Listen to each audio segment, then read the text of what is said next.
Hey, I had this idea about how sad and unlucky my sister is. I've got the perfect plan. What kind of plan? Just watch closely. Mary put on a fancy wedding dress, the kind you would wear to a wedding. She walked over to the microphone. When she got it, she turned to the guests and said confidently, "Would anyone like to take my sister off our hands? She's not very educated and she's getting old, isn't she?" After she said this, Mary looked at her sister with a smug, mean smile, but she didn't realize how rude her actions were. The mood in the room changed quickly.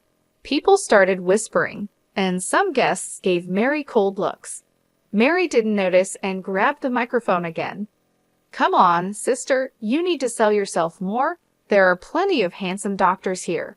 You really don't understand what you've done, do you?" In the next moment, something major and unexpected happened. "My name is Amy Schumer, a plain 31-year-old working woman. I don't have any outstanding features except for one unusual fact.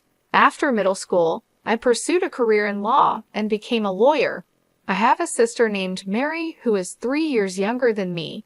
She's charming and sociable, so our family always treated her specially. I am not noticeable in appearance, just plain and average in style. I'm not especially charming, so my family and relatives never cherished me much. I hardly felt any affection and was treated coldly at home. I couldn't compete with Mary's natural charm, and she got all of our parents' love.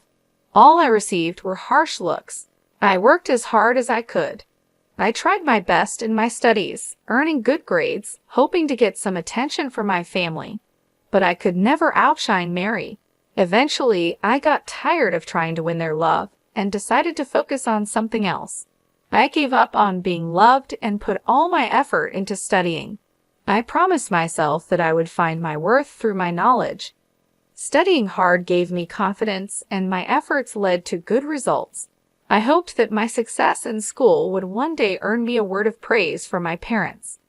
Holding on to this faint hope, I stayed up late every night, studying. Throughout middle school, I was always at the top of my class and did better than other students in every test. But even then, my parents never praised me. Instead, they often criticized my grades. It's not just about being at the top. You need to get nearly perfect scores in every subject. Yes, even if you score 98% in science, it's not perfect. But this recent exam was really difficult. I would try to explain. "Excuses again. Your insufficient efforts are why you end up with such results," my mother would say sharply. Her voice was as cold as ice. "Are you intending to flaunt those less than perfect grades?" All I could do was apologize. "Yes, I'm sorry," I murmured softly. No matter how much time and effort I invested, my results never matched my parents' idea of perfect. They never acknowledged my efforts. Any score less than 101% was just a reason for them to scold me. But more than my parents' coldness, my sister Mary's seemingly innocent words hurt more. "Oh, sister, you're not getting lectured again, are you?" She would come into my room without permission and smirk at my report card. Good grades and still scolded. That's sad. I get praise for barely passing. "Did you come here just to say that?" I asked, feeling frustrated. "I was worried maybe you were down again, but I didn't expect such a cold reception," Mary said, pretending to be concerned. "If you were really worried, you wouldn't speak to me like that," I replied, trying to keep calm. "See, that's your problem. You're always like this, so standoffish. That's why Mom and Dad don't show you love," Mary said, her gaze cold as ice. She looked down on me with unmistakable contempt. For a brief moment, her attitude was clear even as she left the room. After she was gone, I could hear her cheerful laughter with our parents from the living room. I should have been used to this by now, but the sadness overwhelmed me and tears ran down my cheeks. I had told myself many times that I didn't need my parents' approval and that Mary's words wouldn't affect me. Despite that, my emotions betrayed me, and I cried. In my hand was the crumpled report card, wrinkled from my tight grip. I resolved once again to stand on my own and escape from this stifling family environment. I decided that doing well in my studies and improving my abilities was the key to that escape. From that moment, I threw myself into my studies with even more determination. One day, as the autumn breeze swept through the classroom windows, I received an unexpected announcement from my father. "Amy, you will not go to high school. You will start looking for a job immediately," he stated coldly. I was at a loss for words, unable to hide my confusion. "Why would you say something like that?" I asked with a blank expression. "Further investment in you is unnecessary. If you want to go to high school, pay for it with your own earnings. If that's impossible, then you have no choice but to give up." "But I'm still in middle school. Work opportunities are limited for me. How am I supposed to?" My protest fell on deaf ears. "Then you must accept this. After discussing it with your mother, we've decided to focus our finances on Mary. We can't afford to spend more on you," he declared firmly. "That's not fair," I screamed internally, but my father's decision was final. His abrupt words seemed to drain all the color from the world around me, painting everything in shades of gray. My mother and sister looked at me with unhidden smiles, enjoying my misery. I understand much more now. There were options like finding schools with tuition waivers or scholarships. However, back then, without knowing how to access that information, I was simply devastated by the closure of my path to further education. Since that day, my passion for learning faded quickly. The praises from my homeroom teacher, who had always admired my grades, felt hollow, and the lack of interest in education at home made my chances of advancing to higher education seem even more hopeless. I started the next stage of my life by working at a local factory right after graduation. Since I wasn't old enough to live on my own, I stayed with my family until I turned 19. I worked as hard as I could, and most of my salary went to the household. I saved the little money I kept for myself for the future. Those tough days felt like crawling through an endless tunnel. On my 19th birthday, I finally left home. I wrote a single letter for my family and walked away from the place that was now just a memory. My family's reaction was as if I had never existed. Complete silence, without a single phone call or letter. At first, living apart from my family caused me heartache, and the loneliness cast a shadow over my days. However, as time passed, the loneliness eased with the busyness of work. After moving out and starting an independent life, the stress I had felt at home disappeared, and I began to experience a mental spaciousness I had never felt before. This newfound peace of mind reignited my enthusiasm. I regained my passion for learning and decided to start studying again. I began with the basics, reviewing them diligently. The joy of learning filled my heart once more. Soon I started to study high school textbooks and began reading extensively. During my reading journey, I became fascinated by books on law, which sparked a deep interest in the legal profession.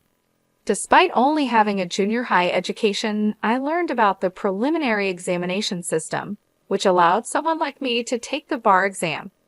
With this new information, my dedication to studying intensified. I used every possible moment to study, even during short breaks at work. I memorized legal terms during lunch, always preparing for the bar exam. The people at my workplace, mostly older than me, saw my earnest efforts and supported me. At the age of 24, I passed the bar exam. After passing the exam, I left my long-term job at the factory and secured a position at a top law firm. After about 5 years of training, I set out on my own and opened my law practice. Now, I happily work as a legal consultant for a hospital. Sometimes I wonder what would happen if I told my parents about becoming a lawyer. I think about how they might react and if I could finally meet their expectations. However, I haven't shared anything with them, and deep down, I believe I won't reach out to them.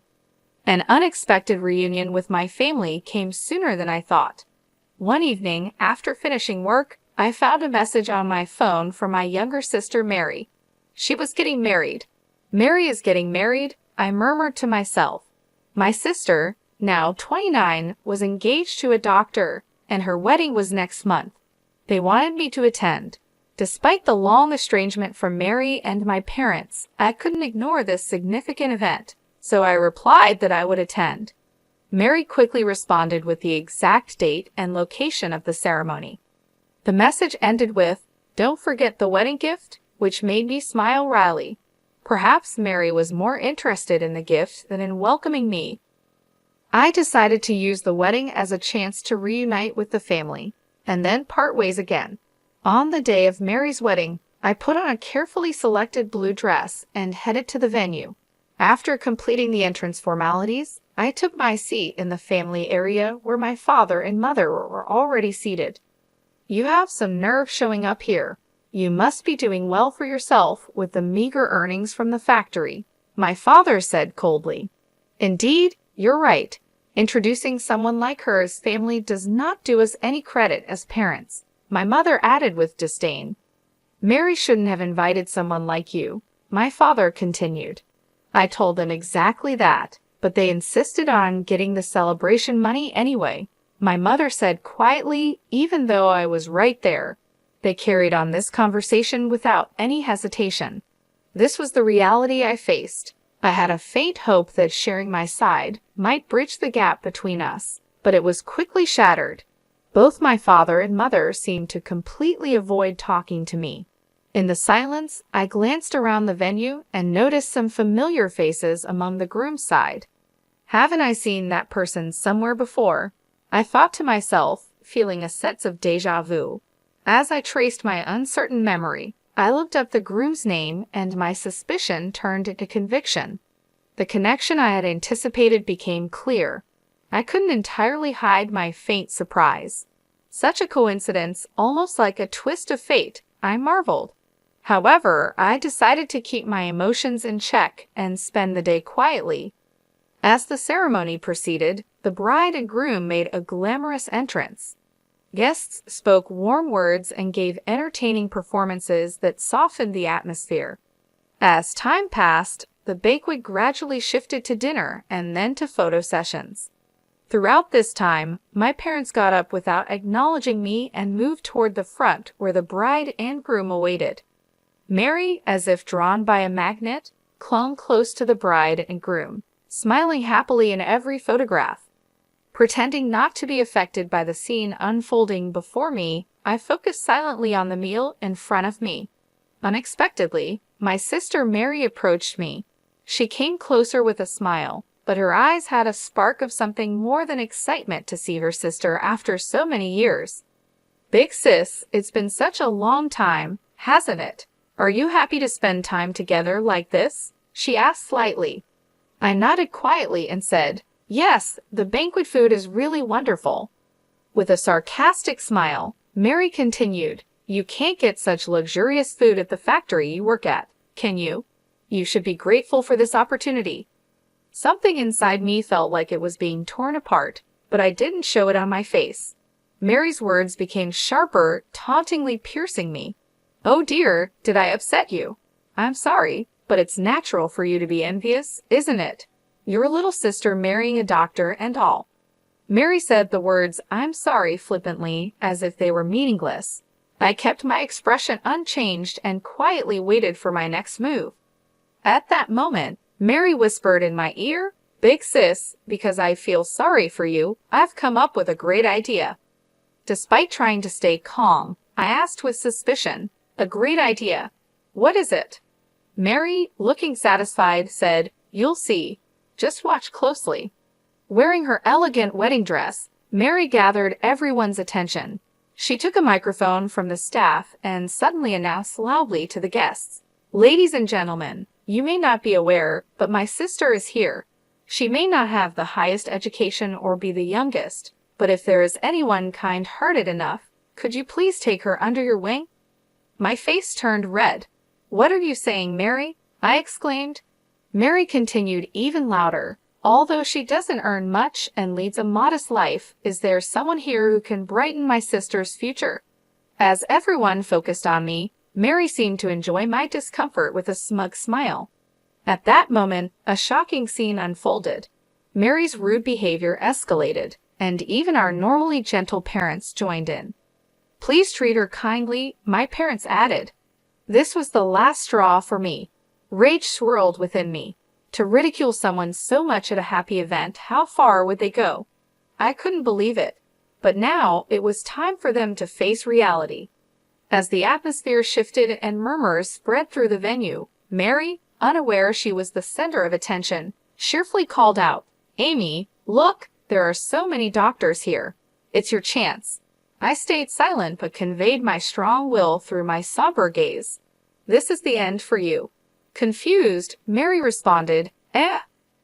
I continued more calmly, "You'll understand soon just how terrible your actions have been."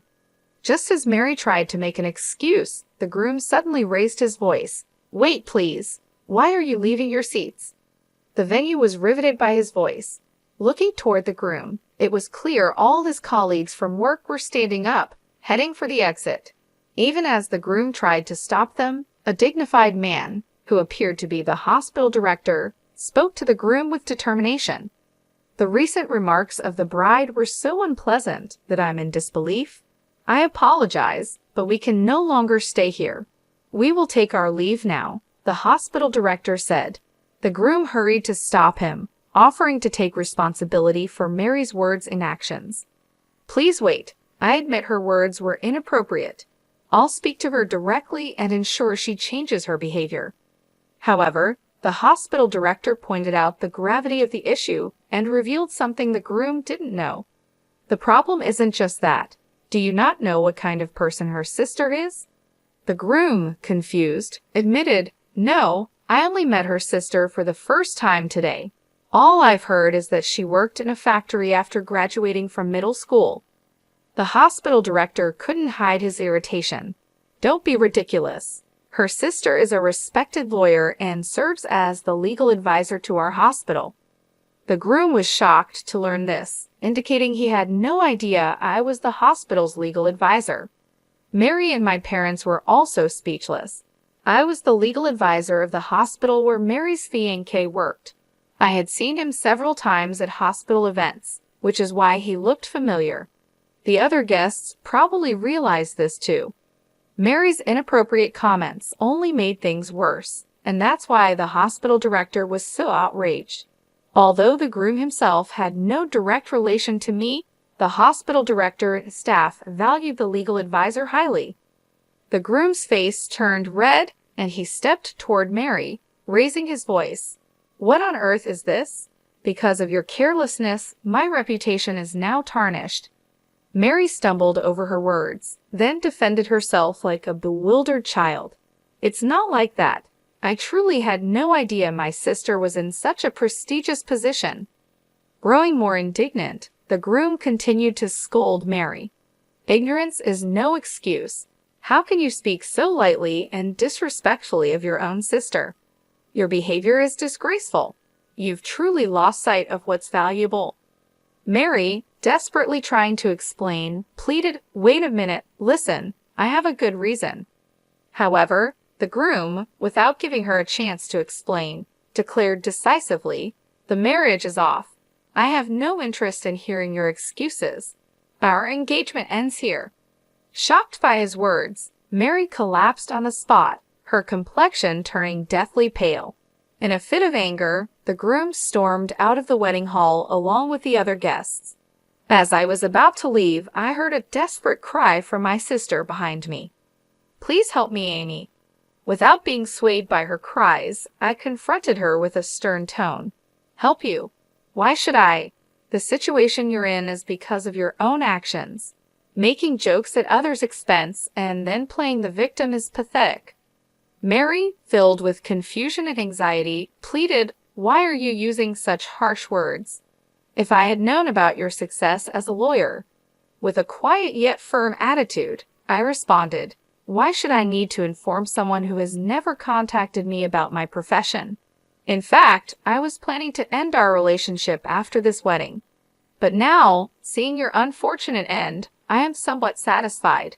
You must be disappointed that your engagement to a doctor has been called off.